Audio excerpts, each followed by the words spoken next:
Good afternoon. Thank you for joining us this afternoon. The first item on the agenda is a special session. Can I get a motion to go into special session, please? So moved. Second. Discussion. All in favor? Aye. Motion carries. The appointment of Michael Spiker as interim city administrator. Mr. Mayor, I hereby move for mayor and council authorization to terminate the employment contract with City Administrator Valerie A. Means and to appoint Michael S. Spiker as interim city administrator. Second. Discussion. Mr. Mayor, I would only say I would have preferred this be two different motions. Having said that, I'm going to vote in favor of it because I am so much in favor of the appointment of Mike Spiker as our interim city administrator. Had it been two separate motions, however, I just, for the record, would have voted against the terminating the employment contract, and that's all. Anybody else? All in favor? Aye. Carries. All right. Moving on to the work session.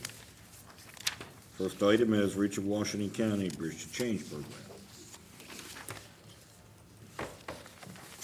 Hello. Hello?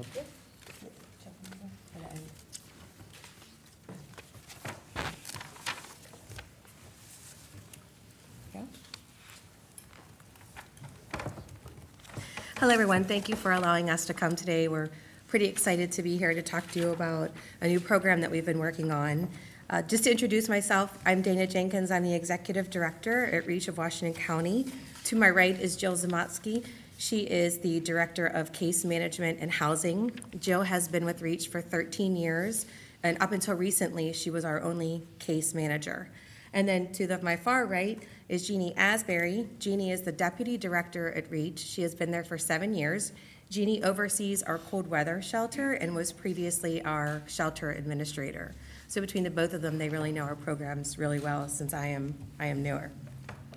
So today we want to talk to you about something that we've been working on for several months, an opportunity to work with the homeless in our county to give them opportunities to be productive members of society, but at the same time giving back and beautifying our fine city as well.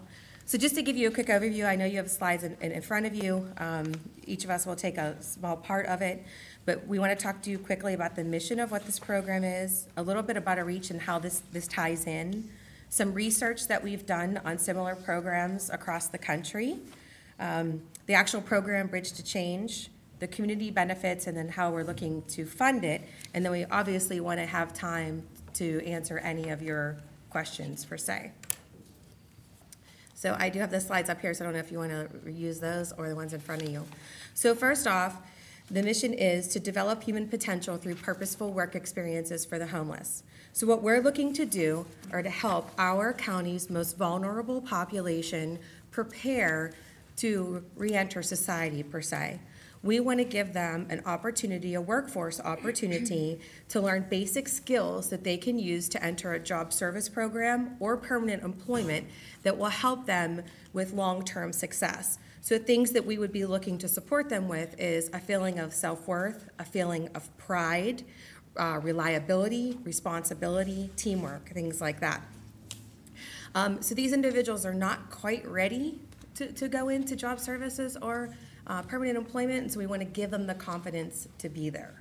And so before I go further into this, I'd like to talk to you a little bit, or Jill's going to actually talk to you about Reach of Washington County. We've been in the community for 30 years servicing the homeless, and so she'll give you some of the stats of what we do, and then you'll see how this actually ties into the program, and then Jeannie will follow up talking to you about a clean team as to how this idea was actually born. Okay, hi, I'm Jill. I'm the Director of Housing and Case Management at Reach. I'm just going to give you a little background overview about what we do and how we came to be where we are. So as you can see, the Reach mission is to support and strengthen the community by preventing and resolving homelessness in Washington County. We empower individuals and families to move toward independence and stability through compassion, education, advocacy, and resources. And one of the ways that we do that, one of the programs that we offer is the cold weather shelter. And just to give you some statistics, last shelter season, we saw 213 different people, which equals 6,664 bed nights. We see a varying range of ages in our shelter. So last year, we saw some individuals who were 18 years old up to all the way up until to 75 years old. The average length of stay for somebody coming into our shelter is 36 days. And then, of course, as many of you know, our shelter cannot be run without our volunteers. And so overall, we generally have thousands of volunteers. Last year, we had over 1,600 volunteers, and the volunteers are the ones that really help make the shelter run, and we couldn't do it without them. But the key to the shelter is the case management program, and that's where I come in and the other case manager, and we try to get people linked with housing so we can help them become independent. The key is to get them into permanent housing. So we link them to resources, we help them find ways to make them more independent, and hopefully through this program, this is going to be one of several ways that we can do that. So last year, we were able to case manage 77 different people, and of those, 47 were able to find permanent housing. So another one of our sub-programs at the shelter is our shelter cleaning team. In an effort to increase participation with shelter housekeeping assignments, we're a nonprofit. Cleaning service is not in our budget. So in an effort to increase participation, in 2013, we implemented a shelter clean team. So in exchange for coming into the shelter an hour earlier while the volunteers and everyone's preparing for the shelter to open, they come in an hour earlier. We have about 7 to 10 who do the housekeeping chores. What we did not anticipate when we implemented this, which was a success, the chores are done, is they learn to work as a team. We saw reliability. They showed up to come in an hour earlier. We saw the responsibility. They took ownership of the shelter, the sense of pride, self-confidence, just self-worth. You're talking the lowest barrier shelter. So, you know, that's huge with these clients. Not only, all right, so I'm so sorry. Okay. Many of the participants, in addition to that, we noticed ended up being some of our success stories, most of them by far, whether it's housing, employment, education. So we saw a correlation. So this past shelter season, leadership of Washington County came into the shelter to provide a meal. And one of the participants in the class, Shelley, saw the clean team and the success and how they were doing and had recently watched a video. So she reached out to us and said, hey, I have an idea. Story of my life, I have an idea. But Councilwoman McIntyre actually saw what occurred and the benefits of giving individuals these type of skills to set them up for success. And ironically, I had not started at Reach yet, but probably around the same time, we both had seen Facebook. We were just laughing about this early because it's like everything comes back to Facebook in a sense with these videos. But this particular video shows a city that pays the homeless to work. And I remember thinking I had gotten the Reach job, and I was like, we have to, I wonder what this is all about. Like, this would be awesome.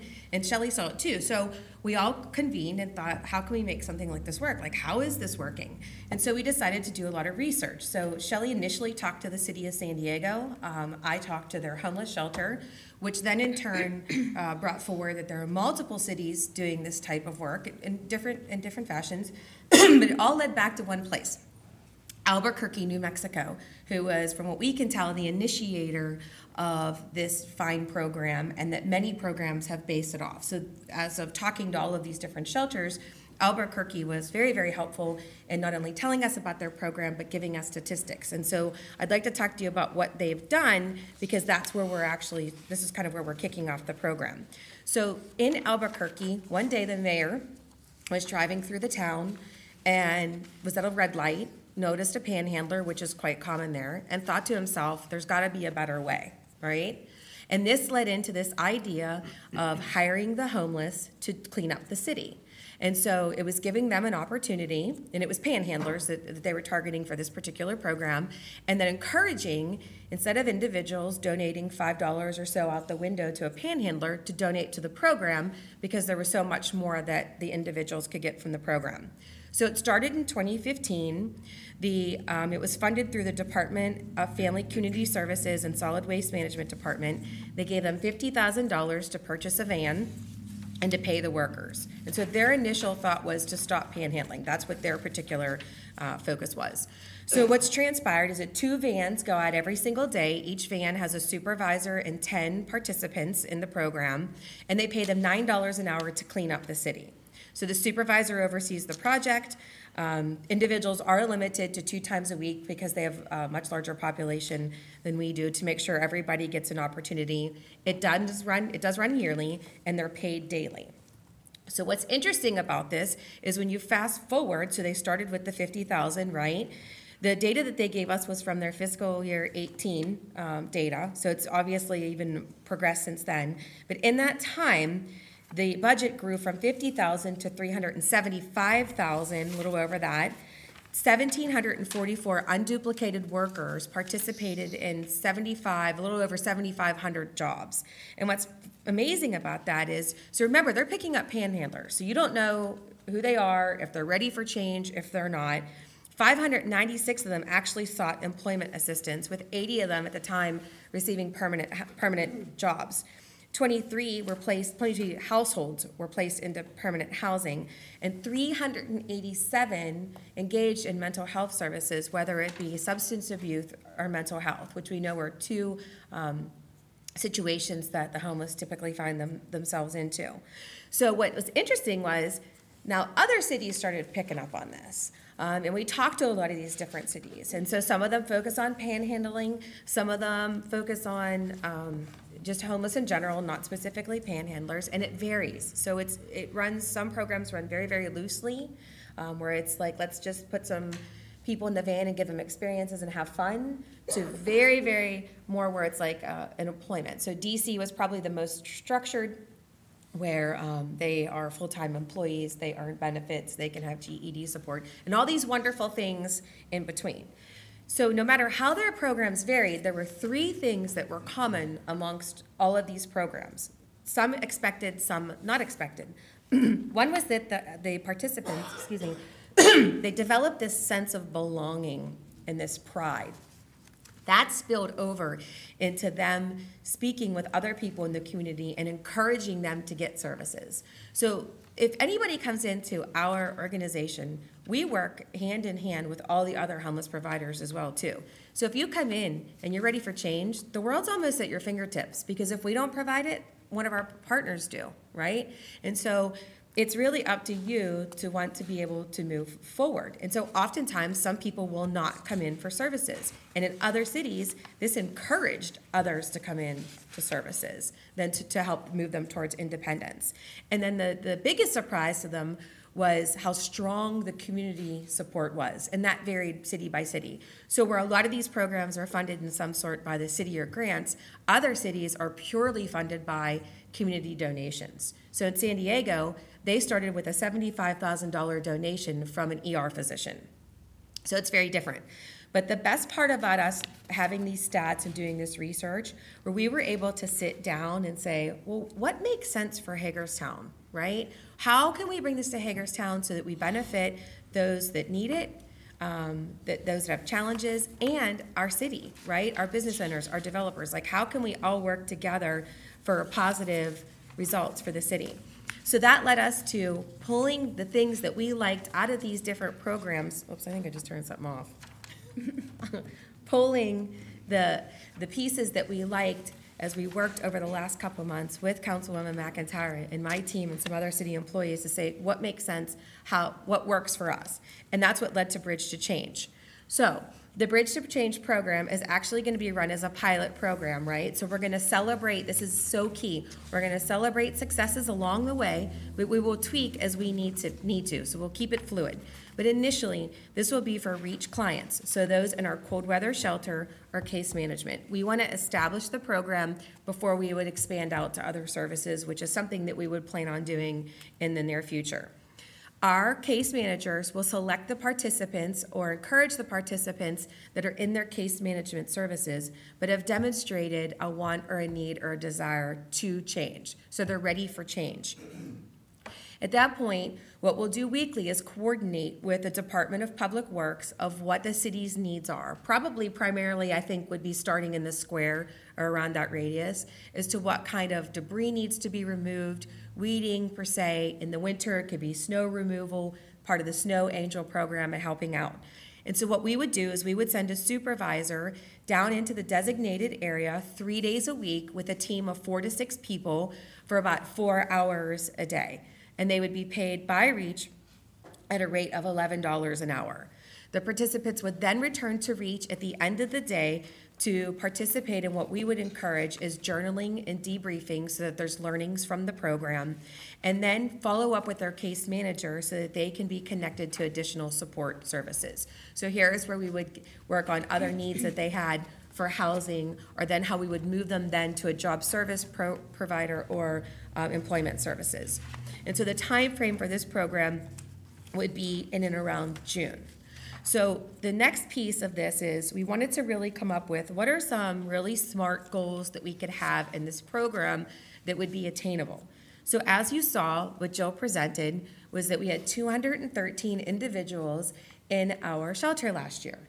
So starting in June and looking a year out, in a year time frame, we would like to see 50 participants participate in the program the first year, that at least half would be in permanent housing, that half would enter a job services or permanent employment, that 75% of the participants would fully participate in case management services, the full gamut of it, and that 75% of the program participants would enroll and complete at least one class that we have in our financial literacy program, and the class we would prefer initially on would be the budgeting program. And so with that, we want to talk about some of the community benefits. So that's the program, that's the goals of the program. Again, our goal is to celebrate the successes and make tweaks along the way, okay? We know that that's something that we're going to need to do. So Shelley and I have talked to a few stakeholders in the community to kind of get feedback. So in the realm of nonprofit leaders, as well as business owners and developers, to kind of see what their thought process was, right? And actually the response has been overwhelmingly supportive, I think even more than we initially thought. But there are benefits to the community. So one, we're partnering together and showing the community that we're partnering together to help not only increase awareness and education of what the homeless population is in our community, but how we can help them. Two, we're helping move individuals towards independence and becoming productive members of society. And then three, we're keeping our city clean, or attempting to keep our city clean.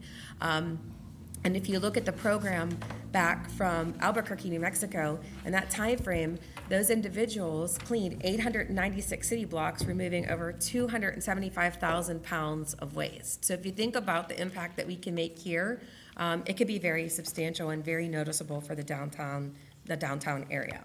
So I know probably one of the questions you have next is funding, right? So let me turn this back over to my deputy director, who's also our financial administrator, and she will discuss that with you. Awesome. Do I have a slide? Oops, I keep pushing the wrong buttons. So this is a general budget for the administration and operations of the program. We have already applied for CDBG and Walters Family Foundation. We're in the process of seeking additional grant funding and donor support. So those are the things that we're working on, and so I want to line out what the next steps are and then have the ability to answer any of your questions, as I'm sure that you have some.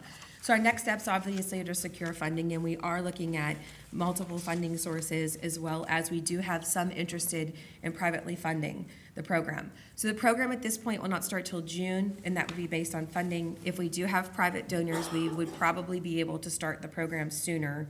We are going to definitely do some trial runs with our own funding around the area, or possibly even talk to Eric and see if we can run a couple trial runs before we even pilot the program down into the city to see how all that works. I'm going to call you Shelley, but Councilwoman McIntyre and I are going to also continue to go out and talk to community stakeholders. So we've actually had some that we talked to now interested in potentially hiring those that go through the program on full time as well. We'll continue to benchmark some other programs. Someone just actually sent me another program that I wasn't aware of that I'd like to reach out on.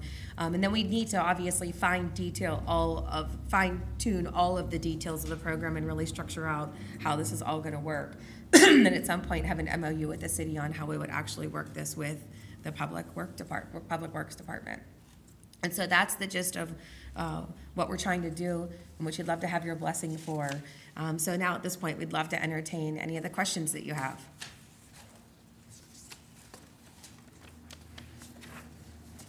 So you guys would carry the workers' comp and liability insurance, and would there be some sort of waiver with the city? That would be correct. So we would have you listed as one of the, what's the word, what's the official Additional word? We just insured. talked about, what's the official word? The what? Additional insured? Yes, additionally assured. Okay. That's right, I should have looked at you, I'm sorry. It's okay. I don't know why I looked that way. My insurance brain is like. Right, yes. What? And so you're not gonna require that the participants be involved in any sort of mental health program? It depends, but probably no, because the point here is you're talking about those that have challenges and barriers, correct? And so by trying to force someone or require something, that could then be like, I'm out, I don't want to be it. We want to be able to build the confidence, and then it should lead to that as it has done with other programs. However, keep in mind something, and this is really critical. We will not just be sending anybody out there. They have to be recommended by the case manager. So maybe some of those that you're thinking of probably wouldn't be appropriate early on in the program. And while about half of our clients out of the 213 last year, 109 had a mental health, or at least admitted to mental health, but not everybody. So that might, apply to several, but maybe they might have addiction or another reason they're homeless, but might not be mentally ill too. And we would be vetting them before we would make a referral for the program too. Yeah, I just thought it would be a good partnership. A lot of people, most of the people struggling with addiction are also struggling with mental health. So it would just be a good partnership. You're giving somebody a Absolutely. sense of worth and wanting to go to work and do things, and if they can help themselves as well during that time, it would be a good partnership. The great thing, though, is we do work with the mental health agencies in the area that work with the homeless. And so not only do our clients see them for those specific reasons, but 3 of them actually come into our shelter every week to meet with clients on site.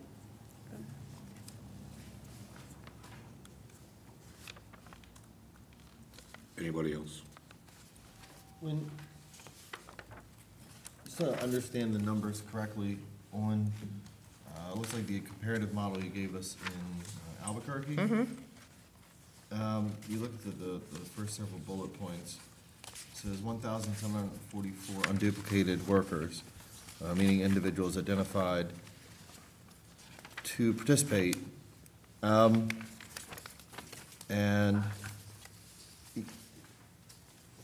I don't know how else to look at this.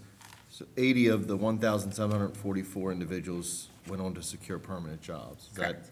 the correlation? That is correct, yeah. So And then- 80 of the, so out of the 596 that sought, out of the 596 that sought employment assistance, 80 of those secured permanent jobs. But you have to remember that program, that's the program that would just walk by and pick up a panhandler, hey, let's go to work, where we're doing a little more vetting in the process. I got you. That's why that we makes set our sense. goals higher than what the statistics were for this Yeah, and program. I guess that's what I was trying to marry in my mind is looking at these statistics and seeing that, 80 out of 700 people, ended up in permanent employment. And I look at your goals and they're vastly different statistical dynamics. No, and that's great, between and that's the what we two. took into consideration when we created the goals, because, like she said, like, those that go into our program would be selected, right, as ready for change. In the New Mexico program, they pick up panhandlers every day, so you don't know if they're ready for change or not, right? So they would be more ready, I would say, in our situation, with the better chance of long-term success.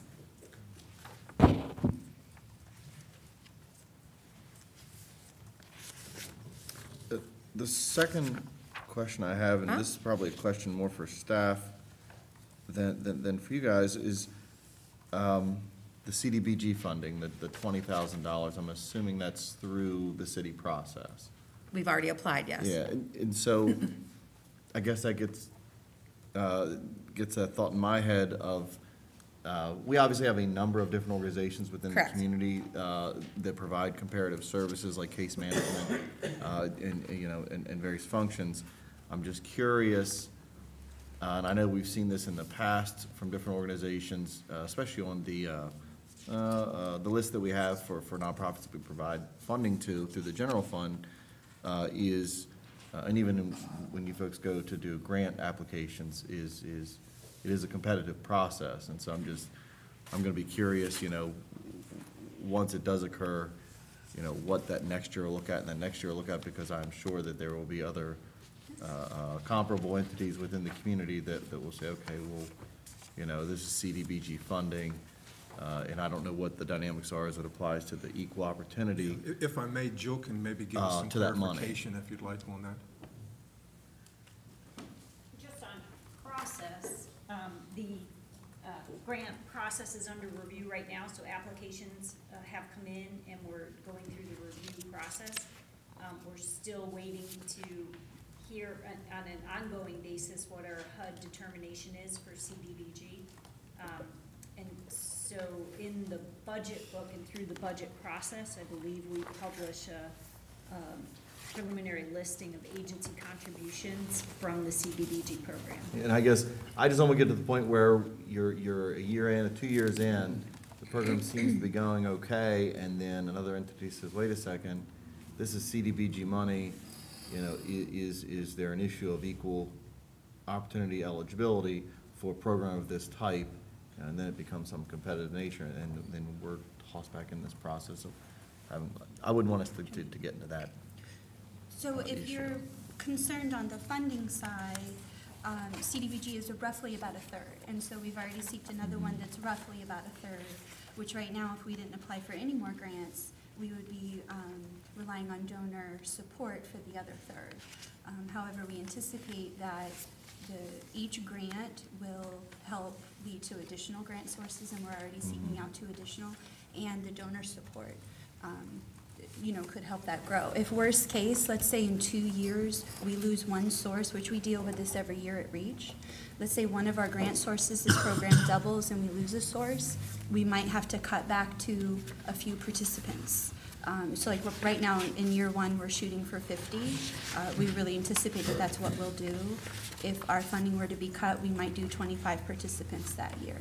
But we are seeking additional funding. We anticipate this will grow. If you mean equal opportunity for the types of people, we have that covered too, because we have disabilities and mental health and addiction clients. And Yeah, I meant for other groups that would want opportunity at No, and I think competing that, to create the same right. program with that funding that we've sort of identified for that Correct, and that's purpose. actually a good point, because what we would like to do, and we haven't talked to them yet, because the respect is to come here first, right? The reason why we're sticking with REACH clients initially is we want to establish the program, right? It's the same thing I've been saying, celebrate the successes, tweak as we go. But once the program's established, then our goal is to help the homeless all over in our county. And at that point in time, we could establish MOUs or discussions with other organizations to help them with their clients. And I think based on the statistics of the other programs, and I mean, I don't even know how many programs there are across the United States, but, they started out in the city and then they just grew with private funding, and the city, each municipality had little to do with it anymore. And it seems to work the best is if you have one agency working with the city. That's how most of them seem to be. Because the other thing is, if I contact New Mexico and we get the program rolling, then this will be a national opportunity for us, because we will then be listed on their list as, one of the sub-programs, or someone that's based a program or created a program based off of what they've done, which is basically what we've done. Have you identified any potential sources of private funding so far, specific people that have, or businesses that have stepped up? So we have 2 people that I won't say who they are, but Yeah. that privately are definitely interested. We will talk to them further. I've tried to be I think it was really important to understand what the community thought from a market research, standpoint, and to have the support. But at that point, then we wanted to halt, because we really want to be good stewards of what we're doing and make sure that we talk to you as the city and had your blessing before we did anything else, et cetera. So what's going to potentially happen here is that we'll be kind of road showing this. So we're in the process of actually branding it. It'll have its own logo, and then going out and talking to those all across the county. How about fundraising events? That is possible Okay. too. All right, good. Yep, so we can look at a variety of things, and that's why what I like about this is that we're keeping it fluid so that we know that we'll make changes, right? So we won't be disappointed, and that we have these great partnerships with all these other wonderful organizations in our community that serve the homeless, that we'd be happy at some point to work with them and, help their particular clients out if they don't come to us, or the homeless in general. There's just some things, because we're being very specific about how we're doing this and who's coming into the program, those would be some things we'd have to iron out. But that would be the ideal thing. And then long-term, it would be ideal if there's other things that we could have these clients do as well. It would be incredible if somebody really shined and rose in the program and they became one of the foreman supervisor, discipling, someone towards independence. It would be amazing. And I'm sure there will be someone like that would be the face of the program.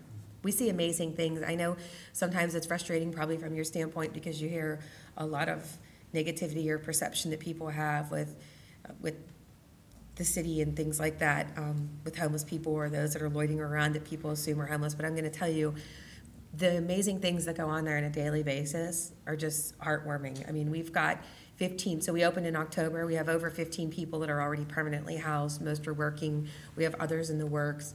We have a client that we've seen for years that really just wanted to do the same thing, that this year has made significant strides into coming towards independence. We have those seeking treatment and mental health services that would not seek them before. We have those that are encouraging friends of theirs to come in and seek services. So it's very heartwarming, but one of the things that I notice, though, is if you're in that circle, right, and you're staying in that circle, you're not developing what you need to be, what you need to have to move forward. So we have people that often will sign up for onboarding or job service, and then the day comes, they don't show up.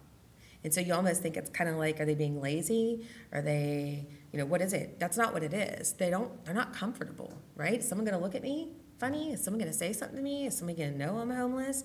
So by teaching them these skills where we've seen it, the clean team. I mean, we've actually seen this happen.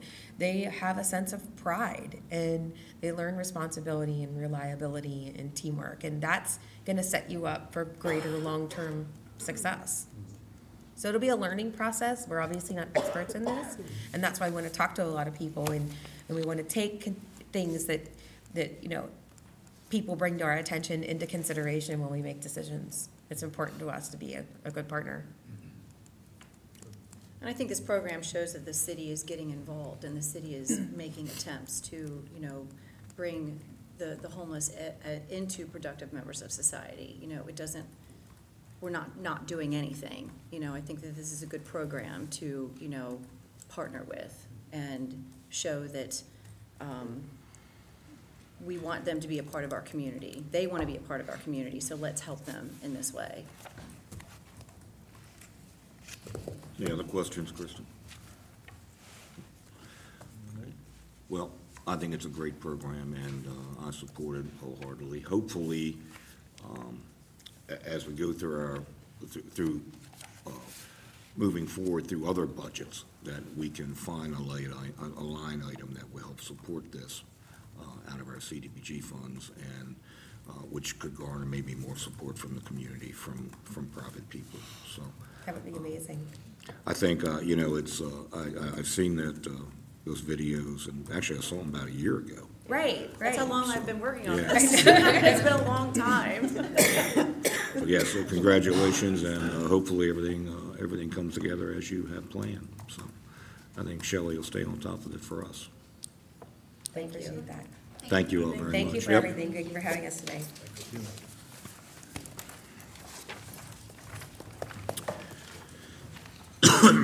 Annual police and fire pension and other post-employment benefits.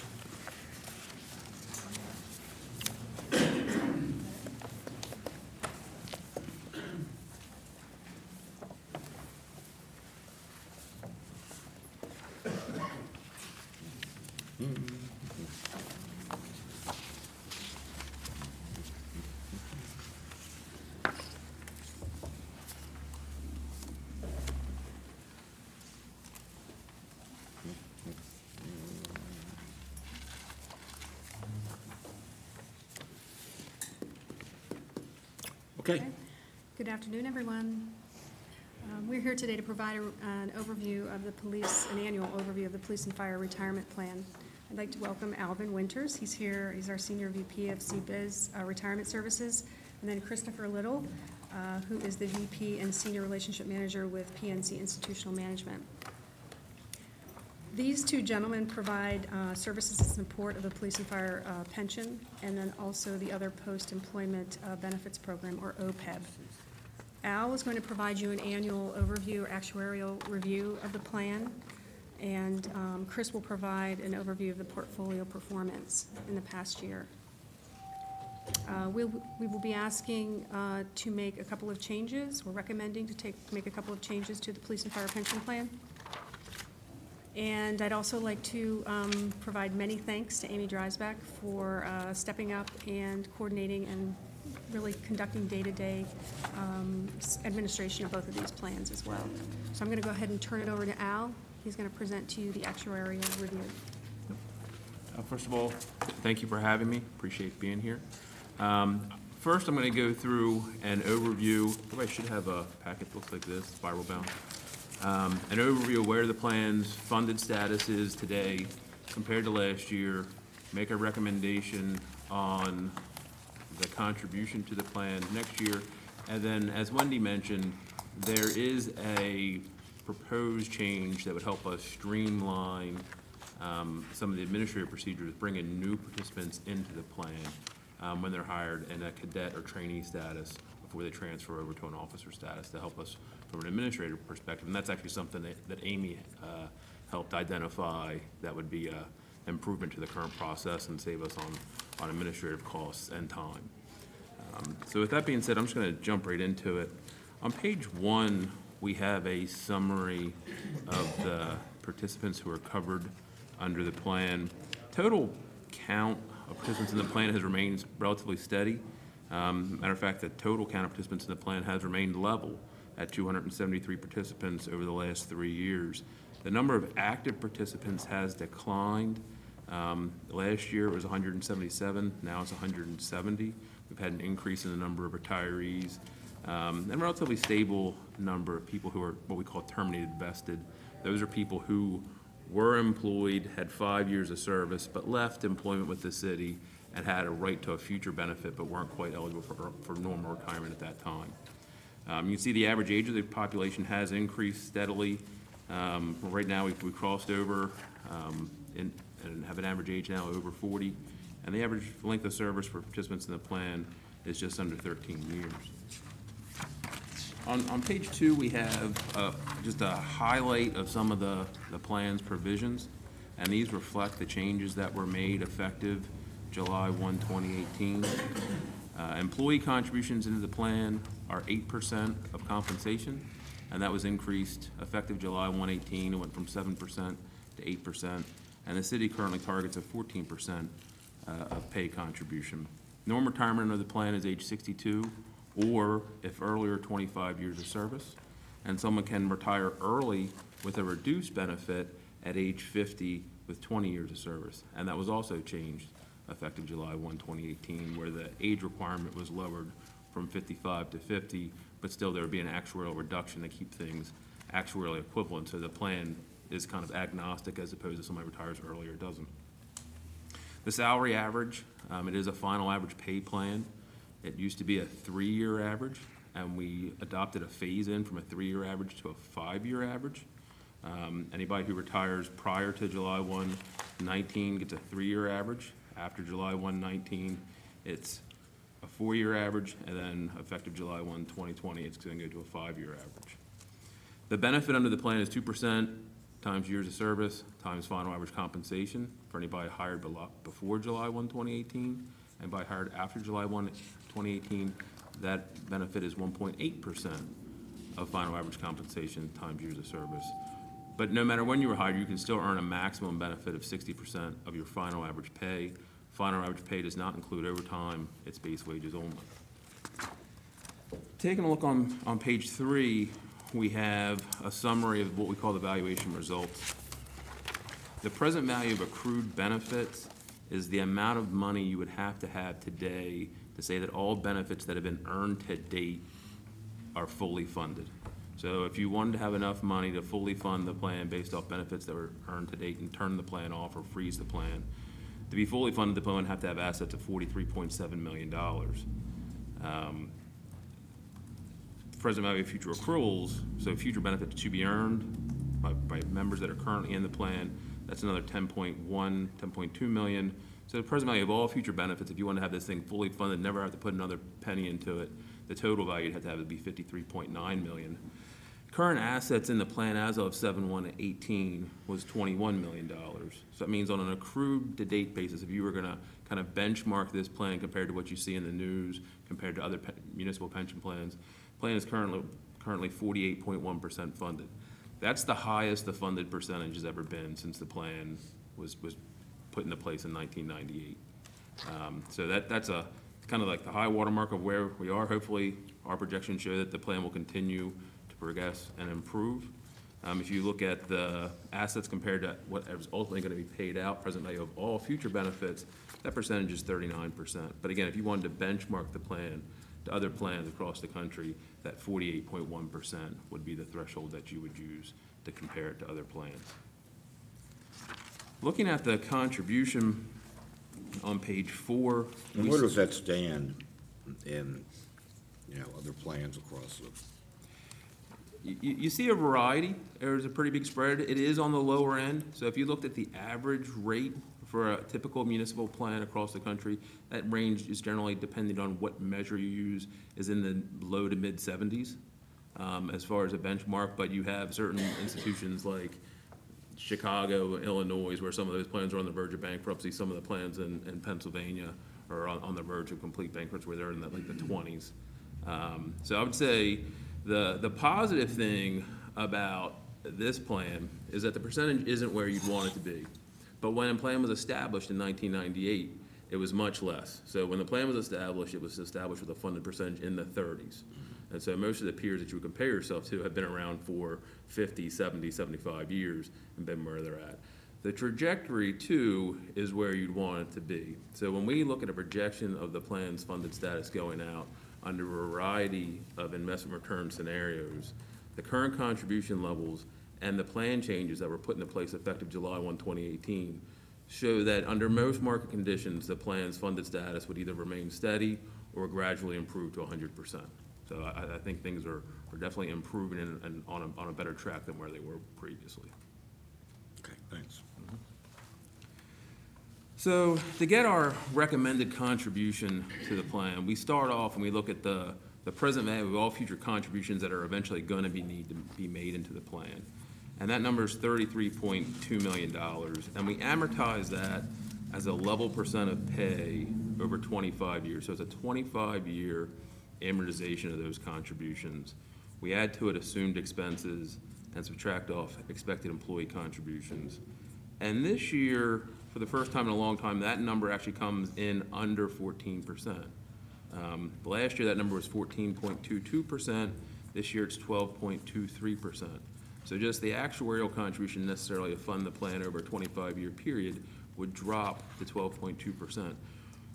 In past years, that actuarial contribution has actually been slightly above the 14%, and we've capped it at 14%.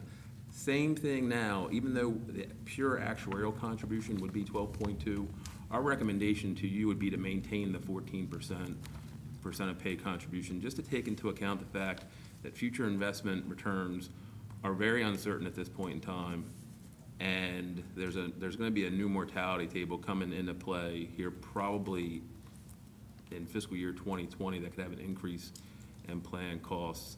And just given the fact that the plan's funded percentage is still so low, we would urge you to continue to put money into the plan at the 14% contribution threshold. On page 5 just gives a historical breakdown of where the costs have been, and this is on an actuarial perspective, not necessarily an actual budget level. We've been putting in 14% of pay, and previously employee contributions were 7%. So previously the total contribution to the plan was around 21%. Now it's budgeted to be 22%. Again, from a pure actuarial perspective, it would drop to 20%. But we're still urging the city to stay at the 14% threshold. Page 6 just has a summary of what the actual returns have been compared to the assumed rate of return. The red bar being what the assumption was each year, and the blue bar being the actual. The actual rate of return over the last 5 years has been about 8.3%. The actual average over the last 10 years has been 6.9. So the last 5 years have been above what we've assumed.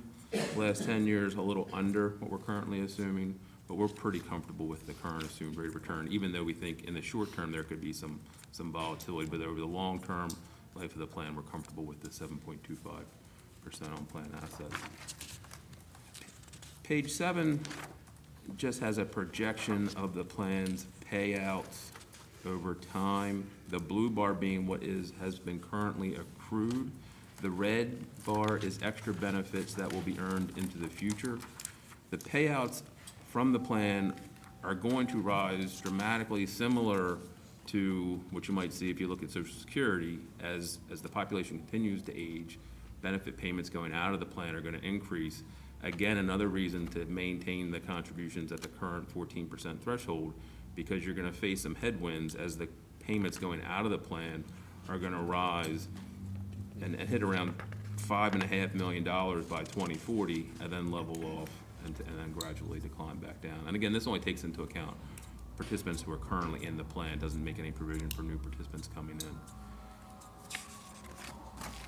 On page 8, we actually have a projection of the plan's funded status under a variety of rates of return.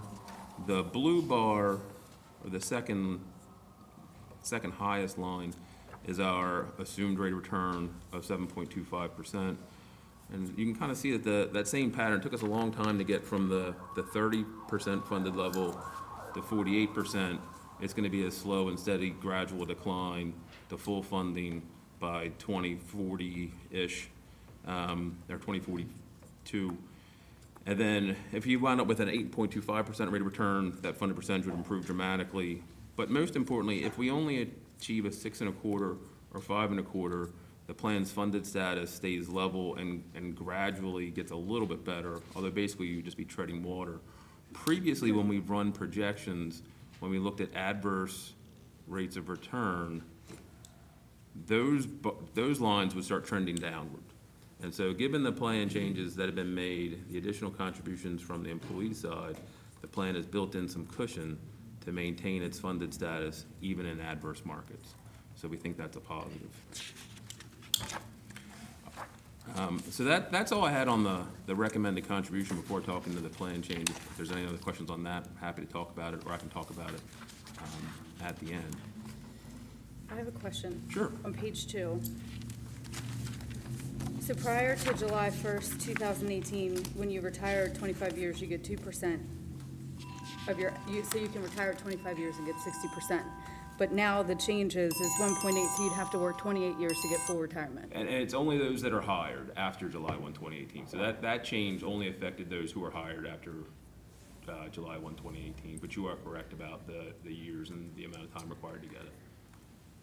So I guess I don't agree with that, and I don't know why we would do that, given the environment that we're in when hiring police is already difficult, and for us as a municipality to market, and now I don't think that's competitive with areas around us. And I just feel like that's one less reason why people would want to come to Hagerstown if they have to work for 28 years as opposed to 25. Or stay working. Or stay. So that change was actually enacted, I want to say, was that October of 2017? So that change has already been made. This group approved that change, and we pay, so we could. I mean, maybe I'm wrong, it just seems to me we're having, it's hard to be competitive in the municipal police environment, but we're not necessarily competitive with pay. I think that's like something that we would want to keep, to say, hey, you can retire at 25 years. We definitely want to be competitive there with the struggles that we're having, but maybe I'm wrong. I mean, we have the opportunity to change it back, right? Absolutely, that's what we're the taking. climate that we're in right now and the challenges that we face, keeping and hiring police. It's just a matter of paying money. I don't know. it's, I mean, I know, I know, Yeah, I understand. I think the bottom line is you get But the committee I'd rather looking our at it, citizens be and safe and our police department be staffed.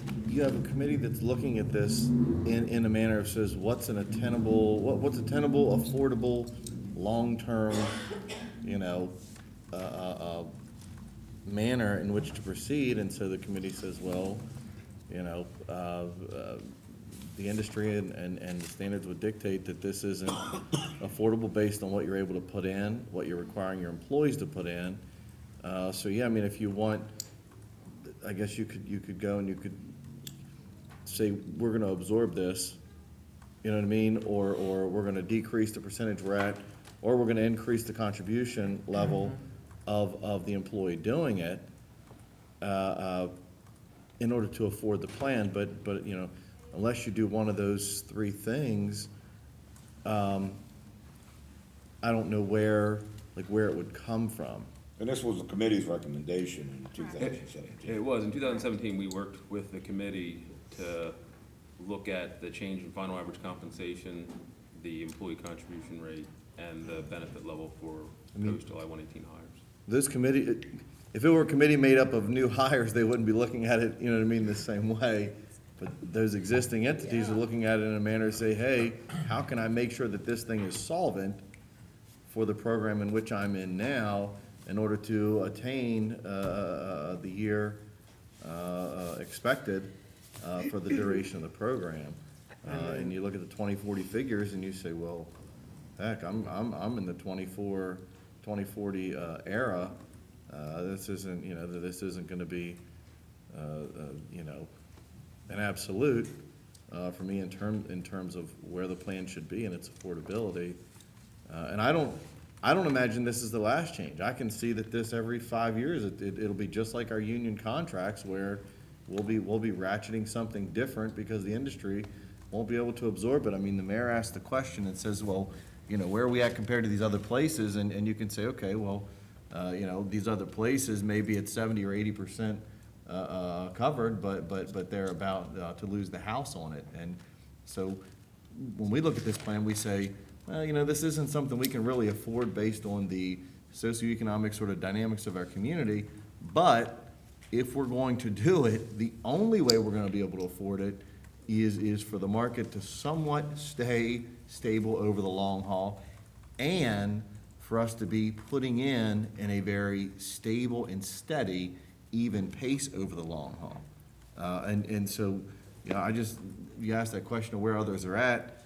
For me, it isn't a matter of being able to benchmark ourselves to where others are at in terms of the percentage put aside, as much as it is what are those planned constructs of those other places. So we're at what, 50, we're at 60%, you know, over that ratcheted year and period. But if the other places are at, you know, you end with your last, or it's 40% or it's 70% or whatever those other constructs are, is going to be I think that's a much better benchmark for us to go against, rather than sort of how much do we have in the plan right now as it applies to how much we're going to think we're going to need. I'd rather know what are the other places doing in order to be able to afford that long-term haul that they're expecting to meet.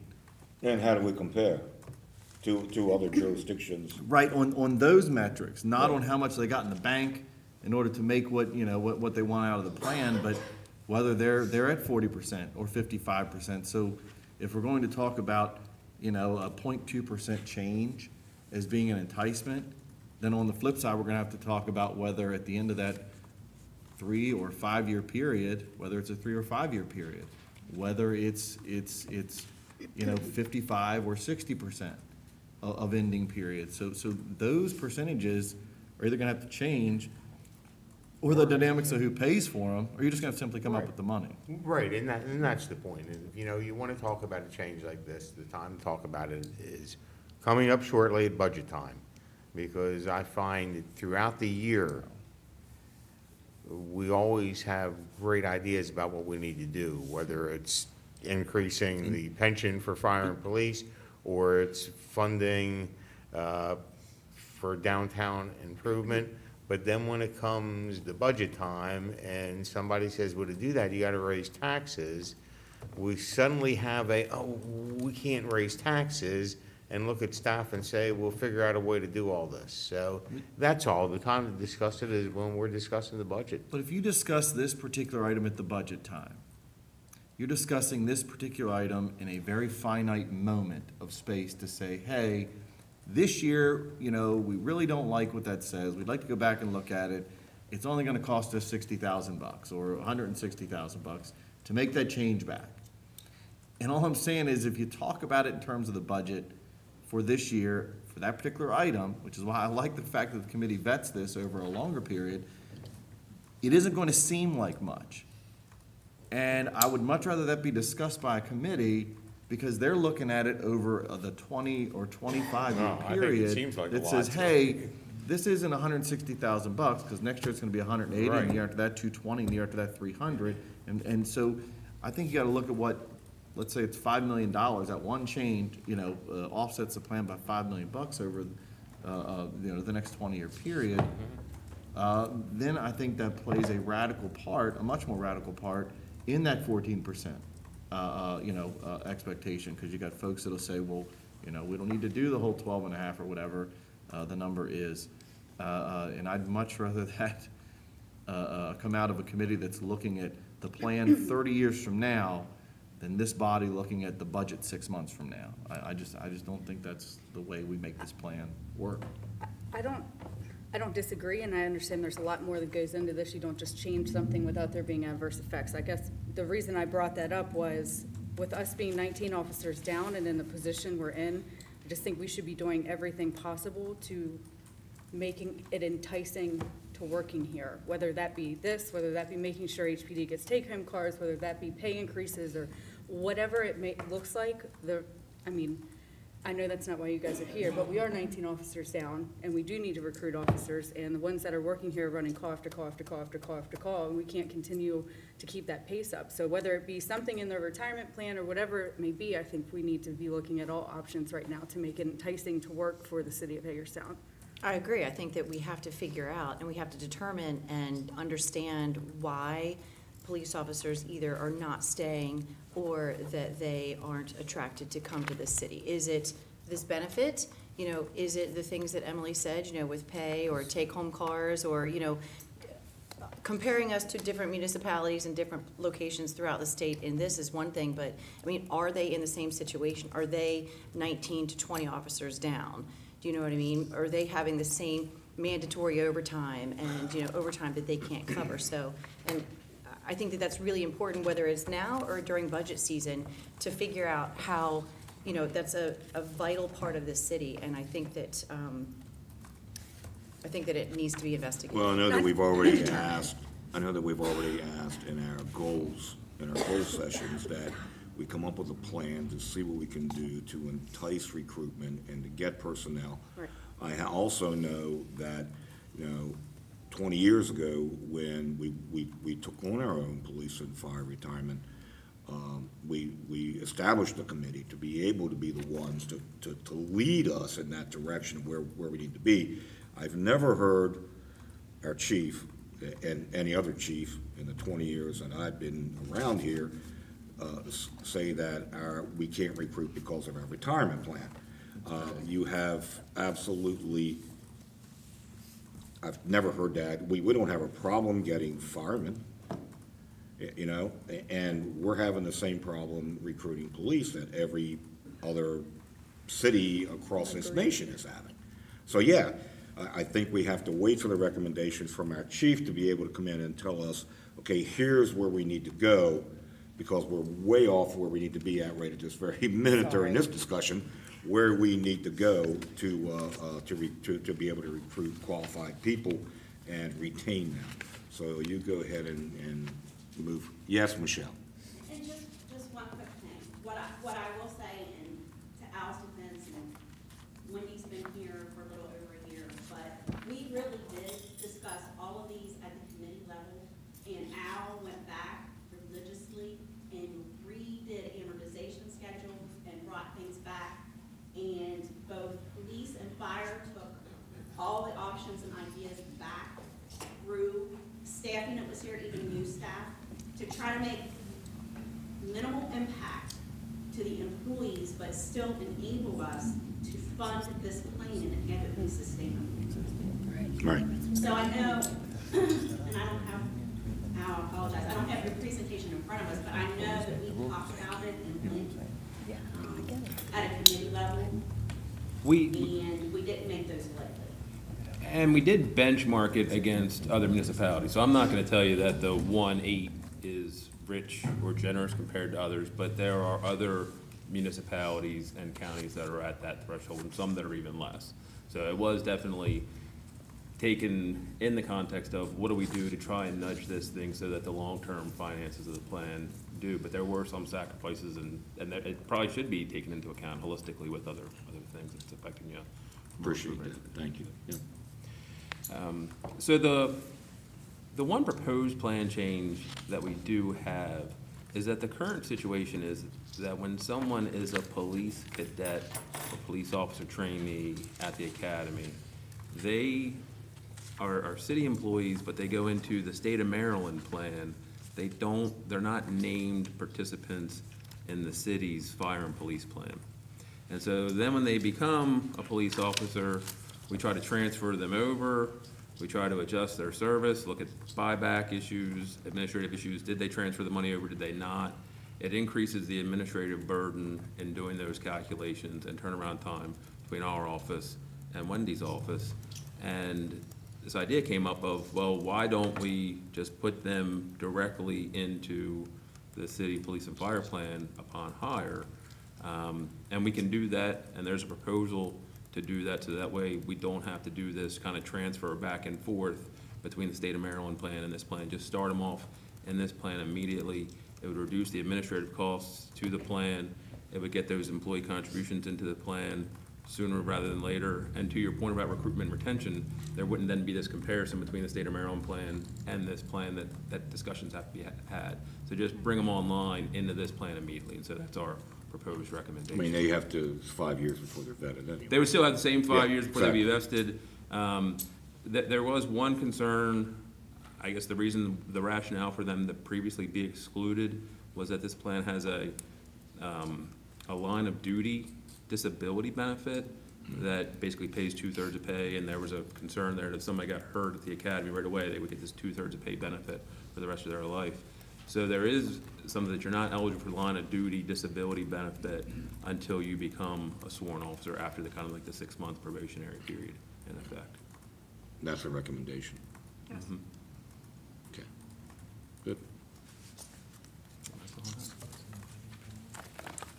Thank you. Thank you. Thank you.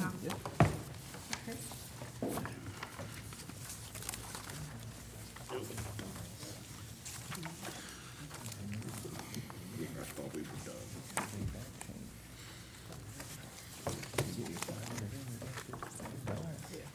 Chris is here to provide an overview of the portfolio, actually the performance of the portfolio.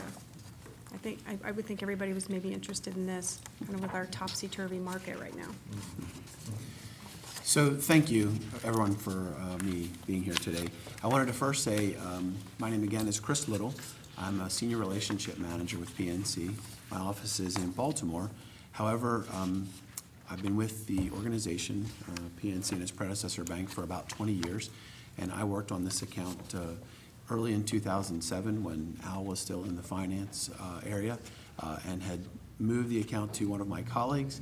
My colleague has since left the organization, and I've been reassigned back the account. So I'm excited to be back in Hagerstown. I grew up in Greencastle, so I'm very close in home here. So I went and had dinner with my parents afterwards here tonight. Excited to have back. Thank you. What I thought I would do is kind of do 3 things with you and introduce a little bit of our investment portfolio philosophy, talk a little bit about markets and how that philosophy plays into the management of this account. And then the last thing we'll do is do, as Wendy had noted, talk about some of the investment performance. I've benchmarked 2 timeframes for investment performance, your fiscal year end, June 30, and also included an update through 12/31, or 6 months into your fiscal year 19. In front of you is a deck that has in front of it just some slides, and I'm on page 2 of an executive summary for the police and fire plan. But at a high level, PNC invests kind of on a two-pronged approach. We want to be focused on goals. It's very appropriate to follow an actuary, and here are some of the data that Al put forth, specifically on targeted rates of return, funded status. Those are all metrics that are very important to the overall investment portfolio philosophy. We also want to be very flexible. We want to be flexible to the point where we understand different needs that an organization may have. We know, for example, that the volatility measures of this organization, having been with this committee for some time, and the risk parameters that it puts forth provide less opportunities to invest in, let's say, alternative asset classes, much like larger pensions that you may be benchmarking yourself against, which in the end takes you away from some of the very highest highs. But if you were an investor in 2007 and 2008, you stayed away from some of the lowest lows of non-liquid asset classes like hedge funds and other things like that. So risk tolerances are very important. The next thing we want to do is we want to be able to understand markets. I'll talk a little bit about that as we go forward. But right now, markets are very tenuous. But I really appreciated Councilmember Alshire's thoughts about the long term. Investing is a long-term perspective. And while the market may have been down from its peak on September 20th on the S&P, 20% through Christmas Eve, January 24th, the market is up about another 14% if you just measure the S&P since that time frame. That still means, though, that we're down about 2% on the S&P over the last year, but there are going to be periods where your long-term focus will need to guide your discipline. With that, I wanted to just get into the executive summary, and guiding the principles for how we manage this portfolio is the investment portfolio policy. We work very closely with the city in the Human Resources Department and Wendy, also the finance team, as well as then that committee itself. We have seen very consistent committee membership and very consistent committee interest in the plan, and we've made some good and positive changes over the long term to be able to help support the overall return of the portfolio. Plan market value there in bullet point number 2 ended the year, as Al had mentioned, at about $21 million. That's up about $1 million from where it was on June 30th, 2017. But if you were to benchmark this plan at the end of the year 2018, the plan was down under $20 million at 19.4. But as I mentioned, market had a really good turn here at the end of the year and into the first couple of months of this year, and the plan is back up over $20 million as of Friday's close of business. The asset allocation is detailed there on the bullet point 3. We target about 65% of a mix between international, domestic investments, 32% fixed income, and we keep a reasonable level of cash in the portfolio to meet current needs, from payment that come out of the plan. Any questions on philosophy or how we may work with the committee or how we manage the portfolio at a high level? So quickly then, I just give you a backdrop. As I mentioned, I gave you some of the data points there. The last 2 bullet points on the executive summary talk to some of what's going on within the market. Why has some of this happened? Why have we seen some of this pullback? From a philosophical standpoint, our economic and strategy team believes that yes, while we are in probably the latter stages of a very historically incredible market expansion, we do still see some gas left in the tank. We still see the opportunity with company earnings announcements that are coming out and have come out to see some positive 2019 opportunity set for valuations. Some have called what has happened in the fourth quarter a little bit of a correction. Some have said it's a reset. But I would say, though, there were a couple of things that were significant that happened. We have a Federal Reserve that is trying to manage monetary policy or the overall level of interest rates. And they're trying to do that in mindfulness of 2 major indices, unemployment and inflation. There was a thought process that the Federal Reserve could be too quick to raise interest rates, that will cool the economy too fast and contract equity and stock market valuations. There was a turnover in the Federal Reserve leadership, and some of that mixed message that particular leader gave created some uncertainty for the market. Two things the market does not like: uncertainty and uncertainty. When it gets that on level of uncertainty, we see the sign of pullbacks.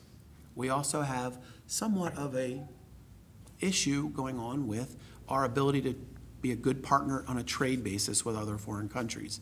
That level of, I'll call it global trade protectionism, has created some pullback in markets. While many would believe that only about 10% of U.S. GDP comes from international revenue, about 40% of it comes for the S&P 500 overseas and internationally. So there's quite a bit of disconnect between maybe the GDP measure that we might value the growth of the economy, and then how we might think about stock market valuation through the S&P 500. And I think the final thing that we would probably take a look at and see as a catalyst for some of the pullback was some of the earnings announcements that came out in the third quarter talked about pulling back and saying we're going to guide a little lower. It's very interesting. There's a very large home builder, Lennar, came out and recently said at their third quarter announcement that they saw positive growth. They were guiding slightly lower. Stock took about a 12 to 13% decline. And just very recently, in the last couple of days, that same gentleman, the CEO of that company, came out and said almost exactly the same words. Market thought that it was overdone and really gave him back about 4% of his overall valuation. So almost the same language, giving two different sets of results. So when I say that and I take a look at what we're seeing in an overall economic backdrop, I think to the point here about long-term is the focus, and that's how we work with the HR team, the actuarial team, as well as then the pension committee as well. Any questions on economics before we go through some of the financials? No, but that was probably the most politically correct explanation I've ever heard anyone give. That was very politically neutral. I'll move forward to the next page on that comment. May I? When you take a look at page 3 of the Fire and Police Retirement Plan, one of the things that we're very excited about is long-term. Now, 5 years is not necessarily the same 25-year time frame that Al was referring to, but on the top of page 3 in the upper right-hand corner, you'll see that the plan has returned about 8.4%, which is above that long-term target of 7.25% that your actuary referenced. So we're excited about that. The 3-year number is slightly below. We've got some things going on there. We had 2015, the beginning of that, with some energy and oil issues, but notwithstanding, the longer-term measure is above our targeted return where we like to see. I think the final thing that I would like to just kind of highlight here on page 3 is I mentioned that $21 million number at the end of your fiscal year 2018, June. The trend generally favors you positively as you look at this chart over the long term since PNC has been working with this organization. So we're very excited about this particular trend.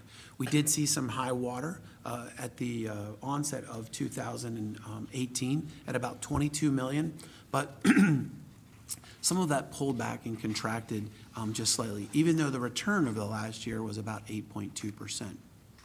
The final thing I'd like to do is just kind of remind and reset folks, and we do this at the pension committee level as well. We have to remember, over the last 10 years, we've probably been in the largest business expansion that we've seen.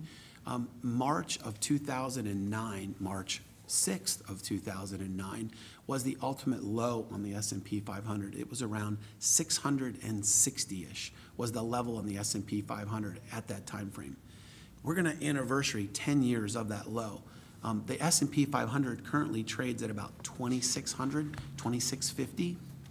So quite a big difference, and much of that market driven out of the worst financial crisis that we've seen.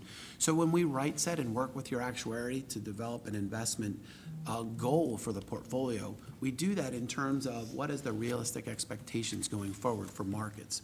It's going to be tough to get to 7.25. I will not say to that.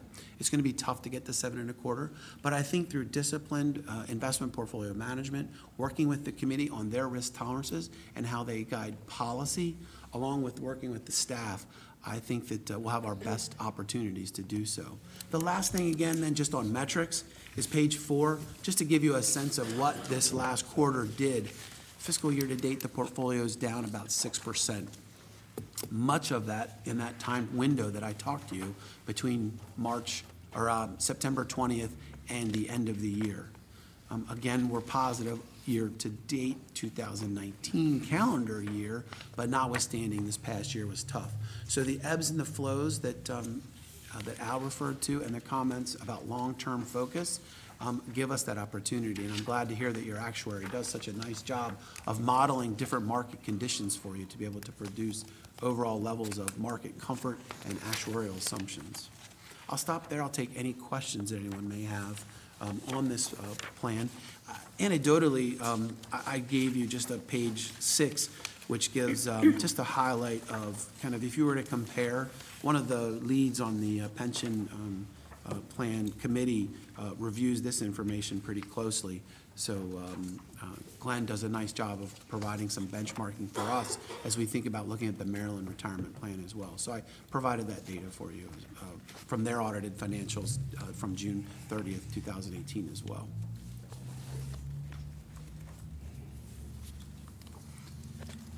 The Maryland State Retirement Plan, is that a different percentage mix? Is that the reserve, or is it just specifically equity picks? Yeah, no, it's a good question. Your portfolio with the city is in a mix of active and passive strategies, but does no exposure to alternative asset classes. Mm-hmm. And I cannot speak specifically to the exact returns, but that would be the single largest compositional difference between the Maryland State Plan and your plan, the allocation to the alternative asset class, which could be through private real estate, mm-hmm. could be private equity, could be a myriad of different subsectors of the alternative asset class. Mm-hmm.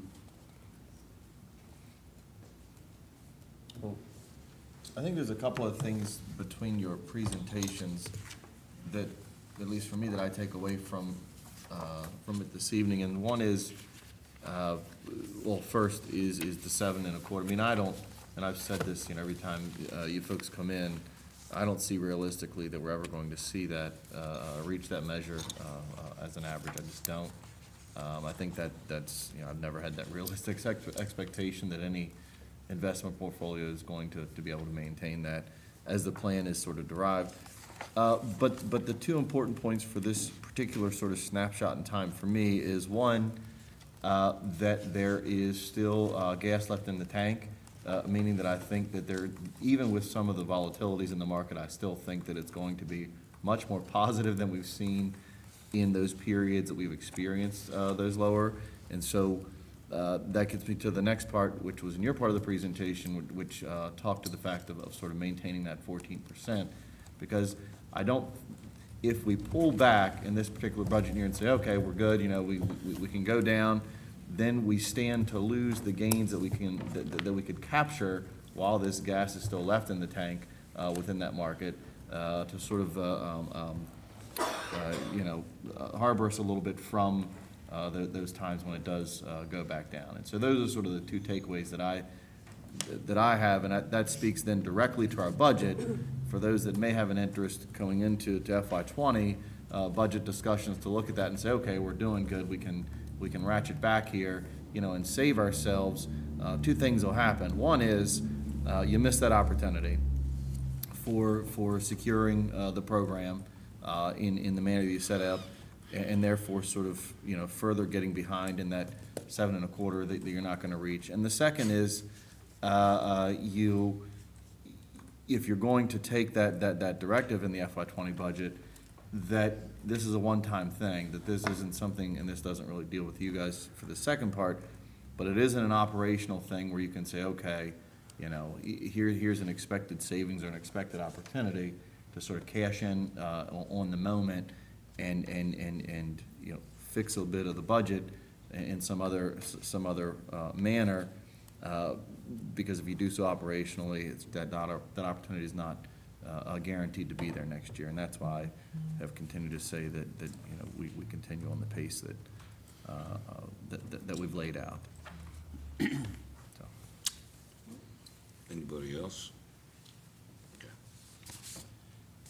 And very interesting, I use that phrase, gas left in the tank, because our chief investment strategist just wrote a very nice paper on that. So if anyone would be interested, I'd love to send that on to Wendy and make that available for the group. It's a really interesting piece and specifically talks to some of the points you just made. Good. Yeah. Thank you. Thank you all. And again, I appreciate the opportunity to be back in front of you. Thank you. Thanks for, Enjoy your enjoy your dinner with your family. Ruby Tuesdays, because that's what my mom likes to That's do. okay. Give me a great burger. I'll take it, that's Yeah. good. Eat some grilled cheese I'm having for dinner. All right, next item is, preliminary job review. Good. Okay. As usual, stop me if you need to. Next week, Councilmember Alshire will have the invocation. We'll do the pledge of the flag, and Cub Scout Pack 103 is coming to do the pledge.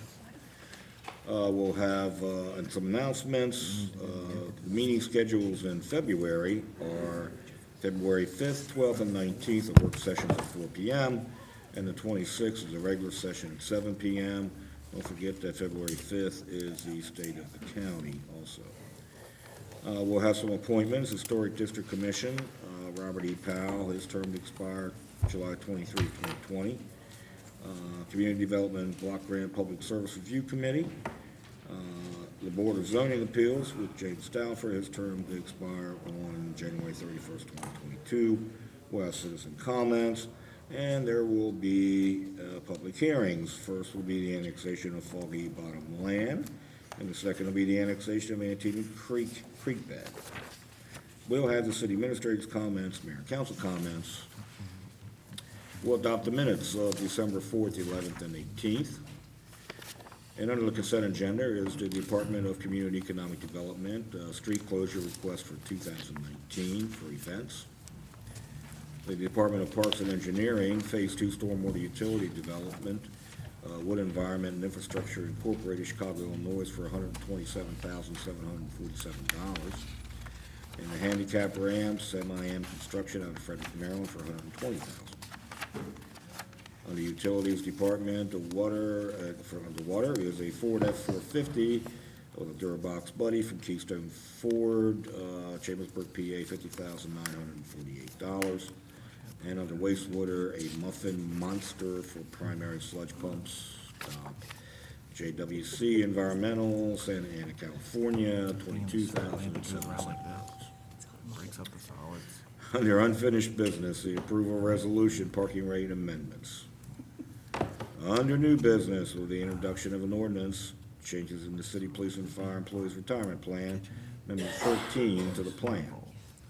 The approval resolution, revised student parking rates, the approval resolution, execution of a lease agreement for the portion of the city of Hagerstown property known as Rural Box located at 60 West Washington Street. The approval of Sun's Fireworks Show. The approval of funding to the Discovery Station. And the approval of Utilities Department electric distribution, transfer, and purchase for the remainder of fiscal year 2019. The approval and amendment to the MOU for Hagerstown Community College Police Academy, and the material will be presented on January 22nd. The approval of a license agreement for temporary. And then we'll adjourn. Any questions? Great. All right.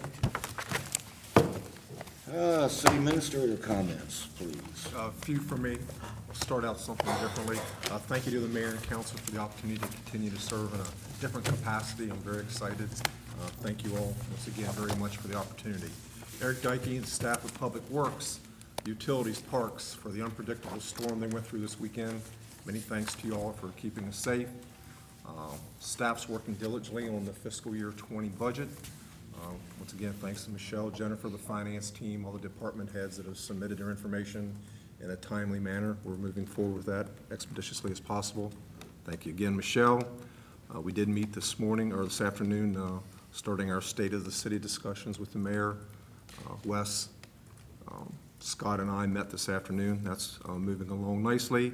Thank you to Nancy Hosworth for assuming the Utilities Director position. Thank you very much for that. And lastly, congratulations to Bowman Hospitality Group, Jay Zuspan, for moving forward with downtown and our Arts and Entertainment District. Another boon for us to keep things progressing in that area. Kitty, thank you all. Yes, sir. Shelley. Just a couple of things. First of all, Mike, congratulations. Thank you for assuming this position. We're glad to have you, so thank you. When I first was appointed, I had mentioned the 2x2s with the county commissioners, and now that the election has passed and they have gotten their toes wet a little bit, I think that it would be good for us to start that and help develop even stronger relationships between the city and the county. So I know that the commissioners are on board, or at least a couple of them that I've spoken with. So I think that that would be good to start. I don't know how that gets started, but I would like to begin that. The second thing is I want to commend Parks and Rec for a great job that they did this weekend on Friday with the 100-mile kickoff. I have walked or ran every day, so maybe not tonight, but Emily and Austin and I were able to attend. It was nice. So they did a great job. Great advertising. I think it was well received, and I think that everyone knows about it. So good communication. So I'd like to commend Parks and Rec on that. That's it. Luke. Well, the answer to how you get a 2x2 started is by getting one more volunteer, since Shelley will be one of the I'm two. one. So you just need one other person to decide to do it. Me Well, and there you Emily. go. There you go. And I just wanted to thank Mike for accepting this position, and also all the staff. Whenever you have a situation like this, things can be a little topsy-turvy. From everything I've seen, everybody's well behind trying to move on, work with Mike, and keep the city moving in the positive direction. That's all. Thank you. Austin. Yeah, I'll just echo the same thing, Mike. And I was so pleased, I mean, I can't tell you how pleased I was to see how fast you hit the ground running and the reaction of staff, and I'm just very pleased. So thank you. Krista. You know, I got you on speed dial at all times anyway, so Yes, I just sir. echo Yes, the sir, we do. sentiments. That's the kind of trust I have in your ability. Yes, always. I fifth all of them. Thank you for serving. Thank you very much. Yeah, that's all I have, too. I think I've thanked you plenty between Wednesday and today, so I'm not going to do it again.